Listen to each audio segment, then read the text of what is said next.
Welcome to perfectly delicious. ఈరోజు మనం చూడబోయే డిష్ బటర్ బిస్కెట్స్. దీనికి కావాల్సిన పదార్థాలు ఇప్పుడు దీన్ని ఎలా తయారు చేసుకుందామో చూద్దాం. నేను ఈరోజు బిస్కెట్స్ కోసమని 1 కప్పు బటర్ తీసుకున్నాను. ఇది 200 గ్రాముల బటరు. ఇది ఒక పెద్ద బౌల్లో వేసి ఒక ఎలక్ట్రిక్ బీటర్లో దీన్ని 2 నిమిషాల పాటు బాగా బీట్ చేసుకోవాలి. మీ దగ్గర ఎలక్ట్రిక్ బీటర్ లేదు అంటే వైర్ విస్క్తో కూడా దీన్ని బాగా బీట్ చేసుకోవచ్చు.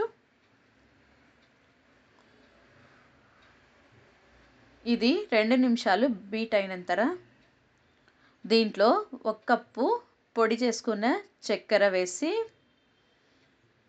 బాగా కలిపి మరొక 2 నిమిషాలు దీన్ని బీట్ చేసుకోవాలి. 1 కప్పు చక్కెర అంటే 200 గ్రాముల చక్కెర పొడి చేసి వేసుకున్నాను.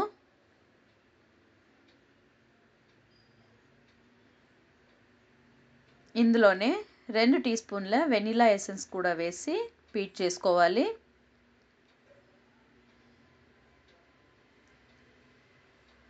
చివరగా ఇందులో 1/2 కప్పు పాలు పోసి మరొక 2 నిమిషాలు దీన్ని బాగా బీట్ చేసి బీటరు ఆఫ్ చేసుకునేస్తాము.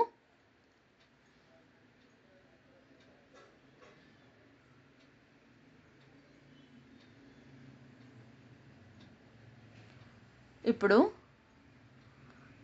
నేను ఈరోజు 2.5 కప్పులు మైదా పిండిలో 1/2 కప్పు పాల పొడి, 1 టీ స్పూను బేకింగ్ పౌడరు, 1 చిటికెడు ఉప్పు వేసి ఈ మిశ్రమాన్ని బాగా కలిపి మనము బీట్ చేసుకున్న బటర్ మిక్స్చర్లో ఈ మైదా పిండిని కూడా వేసి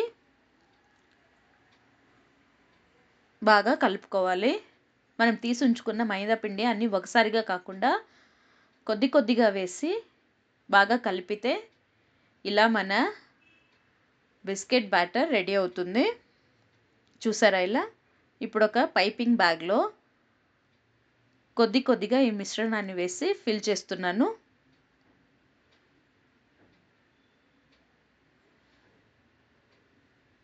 ఇప్పుడు నేను బేకింగ్ ట్రేలో బటర్ షీట్ పెట్టి స్టార్ నాజిల్తో చిన్న చిన్న బిస్కెట్స్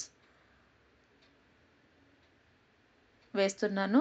ఇప్పుడు దీన్ని ప్రీహీట్ చేసిన అవెన్లో 10 నిమిషాలు బేక్ చేస్తే బేకరీ స్టైల్లో మన బటర్ బిస్కెట్స్ రెడీ అయింది. దీన్ని మీరు కూడా ఇంట్లో ట్రై చేసి ఎలా వచ్చిందో నాకు కామెంట్లో చెప్పండి.